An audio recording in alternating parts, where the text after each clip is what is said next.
এই স্মরণ সভা থেকে আমি কয়েকটা বিষয় তুলে ধরতে চাই যে আমরা যারা এই আন্দোলনে সক্রিয়ভাবে লড়াই করলাম, সেই লড়াইয়ে কিছু মানুষ মারা গেল, তাদের অনেকের চোখ অন্ধ হলো, অনেকের হৃৎপিণ্ড ফোটা হয়ে গেছে, অনেকের পেটের দিক থেকে গুলি ওদিক চলে গেছে।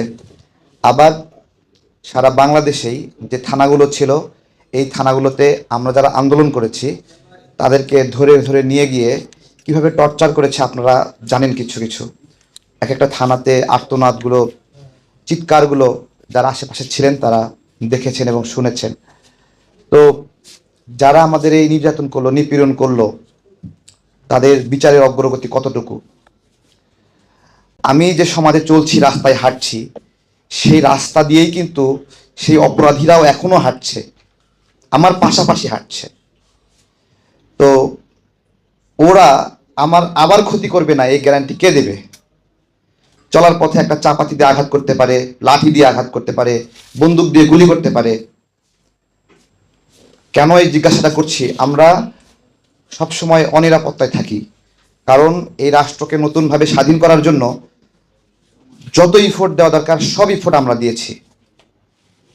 তাহলে এই ইফোর্টগুলো দেওয়ার কারণে আমরা কারো কারো শত্রু হয়েছি, কিন্তু তাদেরকে গ্রেপ্তারের তেমন অগ্রগতি নাই। কিন্তু এখন হয়তোবা অমুক এমপিকে গ্রেপ্তার করছে, এই এমপিকে গ্রেপ্তার করছে, হ্যাঁ ভালো গ্রেপ্তার করছে, কিন্তু প্রান্তিক পর্যায়ে যারা সন্ত্রাস কায়েম করেছে তাদেরকে কতজনকে গ্রেপ্তার করা হলো আমার জিজ্ঞাসা। এবং তাদের হাতে সেই অস্ত্রগুলো এখনো আছে, তাদের হাতে অর্থনৈতিক শক্তিও আছে, আর আমরা যুদ্ধ শেষ, লাঠিও হাত থেকে ছেড়ে দিয়েছি, আমাদের মতো শান্তিপূর্ণভাবে চলাফেরা করছি। এখন এখন সবাই শেখ হাসিনাকে ভুলে গেছে, আওয়ামী লীগকে ভুলে গেছে অল্প সময়ের মধ্যে। কিন্তু যেই পরিবারগুলো তাদের পরিবারের সদস্যদেরকে হারাচ্ছে, তারা কি ভুলে গেছে? আমি জিজ্ঞাসা করছি। আজকে মির্জা ফখরুল ইসলাম আলমগীর স্যার বলল যে 800-900-র মধ্যে অর্ধেকই হলো বিএনপি নেতা কর্মী, তাই না? 422। আরো আরো অনেক নিখোঁজ আছে, সেগুলো বের হবে। কতগুলো লাশ কোন জায়গায় পুড়ায় মারলো, ওই লাশের বায়োমেট্রিক করা গেছে নাকি বলেন? তাহলে কোনো হিসাব আছে? কোনো হিসাব নাই। বলে যে পুলিশ অল্প মারা গেছে। শেখ হাসিনা শুধুমাত্র নাগরিকদেরকে জানাজা নামাজ বঞ্চিত করে নাই, পুলিশকেও জানাজা নামাজ বঞ্চিত করছে। কোনো পুলিশে জানাজা নামাজ হয় নাই, সবগুলো পুঁতে ফেলাইছে হাসিনা। বিশ্বাস হয়? একটা পুলিশে জানাজা নামাজ কেউ দেখছেন কোনো এলাকায়? হয়নি, পুঁতে ফেলাইছে সব। এইরকম একটা আনরেস্ট সিচুয়েশন তৈরি করছে। এখন যারা এই আনরেস্ট সিচুয়েশন তৈরি করলো তাদের বিচারের কথা আমরা ভুলে গেছি, আর কেউ বলছি না।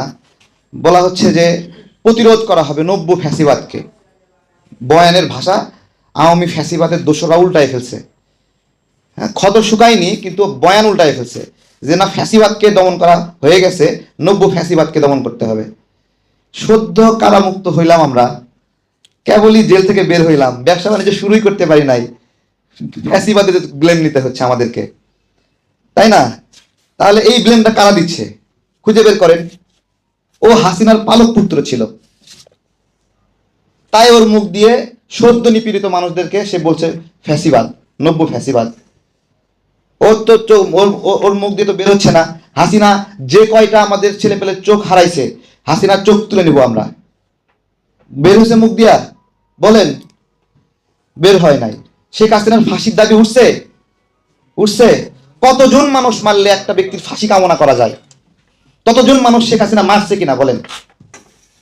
অথবা এই সরকার যে আছে, সেই সরকার শেখ হাসিনাকে ফাঁসি দেওয়ার ফিটনেস রাখে কিনা বলেন? তারা ফাঁসি দেবে কিনা? ইউনূস স্যার শেখ হাসিনাকে ফাঁসি দেবে কিনা কে কে বিশ্বাস করেন বলেন? কি আপনি বিশ্বাস করেন ফাঁসি দেবে? কেউ বিশ্বাস করেন? কেউ বিশ্বাস করে যে এই সরকার শেখ হাসিনাকে ফাঁসি দেবে? 1% নাগরিকও এই বিষয়ে বিশ্বাস স্থাপন করতে পারবে না যে এই সরকারই শেখ হাসিনাকে ফাঁসি দেবে। তাহলে এতগুলো মানুষকে খুন করছে, তার ফাঁসি দরকার আছে কিনা? সেই ফাঁসি যেই সরকার দিতে পারবে, সেই জনগণের সরকার দ্রুত আসা দরকার না দেরি করে আসা দরকার? ডাইরেক্ট বললে অনেকে গালি দেয় যে নির্বাচন চাচ্ছে, অস্থির হয়ে গেছি। ঠিক আছে, এখন কেন বলছে এগুলা? মানে যত সময় যাচ্ছে তারা শক্তিশালী হচ্ছে আবার, আর সে যত শক্তিশালী হচ্ছে আমার তত আতঙ্ক তৈরি হচ্ছে। কারণ আমার তো 10টা হাত দিয়ে আমি মেট্রো রেল খামচাইছি, আমি হলো সেতু ভবন খামচাইছি, আমি টিভি সেন্টার খামচাইছি, আমি যাত্রাবাড়ি খামচাইছি, সব জায়গার মামলা দিয়ে আমরা জড়াই দিছে যে আমি এক হাত দিয়ে সব জায়গা ধ্বংস করছি, আমার জঙ্গি হিসেবে উপস্থাপন করছে। তাহলে আমার মাঝে আতঙ্ক কাজ করে কিনা যে শেখ হাসিনা আবার পুনঃপ্রতিষ্ঠিত হলে আমার কি অবস্থা হবে। এখন তো আমার মামলাগুলো খারিজ করে দিছে, শেখ হাসিনা যদি 10 বছর পরেও আসে, 10 বছর পরেও আমাকে ওই একই মামলা টাইনে ঢুকাবে। তাহলে আমি কি চাইবো না যে আজীবনের জন্য শেখ হাসিনা আসা বন্ধ হয়ে যাক? বলেন। এই চাওয়াগুলো ভুলে গিয়ে বিভিন্ন জায়গায় রাজনৈতিক কর্মীদেরকে চাঁদাবাজ বানাচ্ছে, ছিনতাইকারী বানাচ্ছে, ধরে ধরে ভিডিও করে অপমান করছে।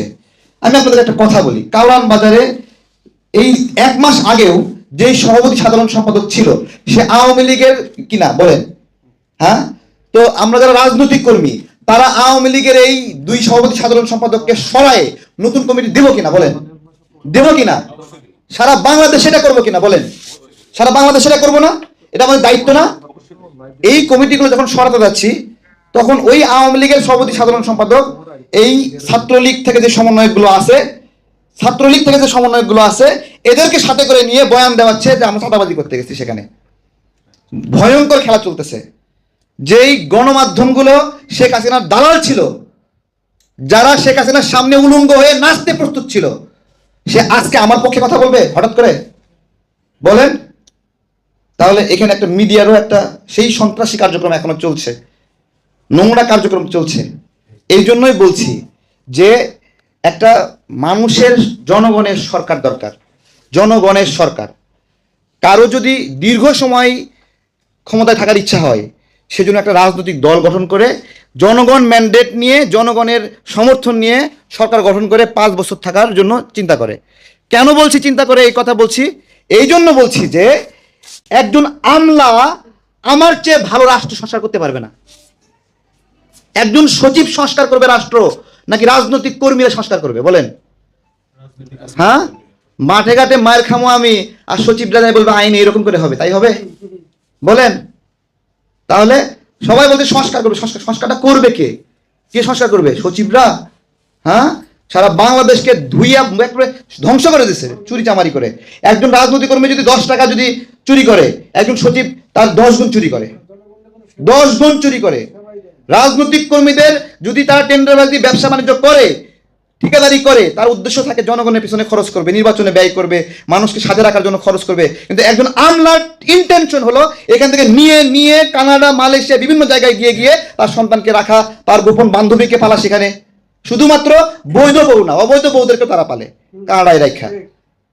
তো এইগুলো এদেরকে দিয়ে অনেকে সংস্কারের স্বপ্ন দেখাচ্ছে যে রাষ্ট্র সংস্কার করতে হবে, চুপ করে থাকো, কথা বলো না, তোমরা তো অস্থির হয়েছো কেন? হ্যাঁ, চোর বাটপারগুলো সংস্কার করবে। 2 দিন আগে হাসিনার পা ধরে তেল মালিশ করছে, সে তাকে দিয়ে রাষ্ট্র সংস্কার করাবো? হ্যাঁ, এখন পর্যন্ত যারা বদলি হচ্ছে, এই বদলিগুলো করছে কারা? বিনা পয়সায় হচ্ছে, বিনা পয়সায় হচ্ছে। আমাদের কাছে বলে ভাই নির্বাচন করবেন না, নির্বাচন করলে তো টাকা পয়সা লাগবে, আমার এই জায়গাটা একটু ঠিক করে দেন, আমি যা লাগে দেবনি। তার মানে এখানে টাকার খেলা চলছে, তাই নাকি? তাহলে টাকার খেলা চলছে, টাকার খেলা যেহেতু চলছে তারা সংস্কার করবে কেন? কিসের সংস্কার করবে? তো এগুলো আমরা যারা এখনো পিঠের ঘা শুকায়নি, কমফোর্ট ফিল করি না, কিন্তু আমাদেরকে উল্টা ব্লেম শুনতে হচ্ছে। কারা ব্লেম দিচ্ছে? যারা শেখ হাসিনাকে মা ডাকছে 3 মাস আগেও। হ্যাঁ, 3 মাস আগেও মা ডাকা লোক আমাকে তাকে বিশ্বাস করতে হবে সে রাষ্ট্র সংস্কার করবে। এত সহজ আমরা ছেড়ে দেব? আমরা বলছি যারা এই আন্দোলন ছেড়ে পালায় গেছিল, আইনমন্ত্রীর সাথে মিটিং কইরা তারা আন্দোলন বন্ধ করছিল, সেই জায়গা থেকে রাজনৈতিক কর্মীরা আন্দোলন রাস্তা থেকে কুইরাই নিয়ে বুকে ধারণ করে আন্দোলন সফল করছি আমরা।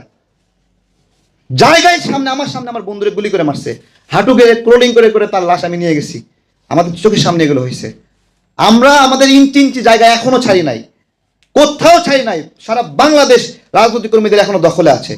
কথা বলে আমরা চুপচাপ আছি যে ছেলে পেলে কাজ করছে, কথা বলছে, বলুক। কিন্তু বলতে বলতে যখন আমাকে পিছন থেকে বাঁশ দেওয়া শুরু করছে, ও হো, এর তো হাসিনার দোষ ছিল, ভুলেই গেছিলাম আমি।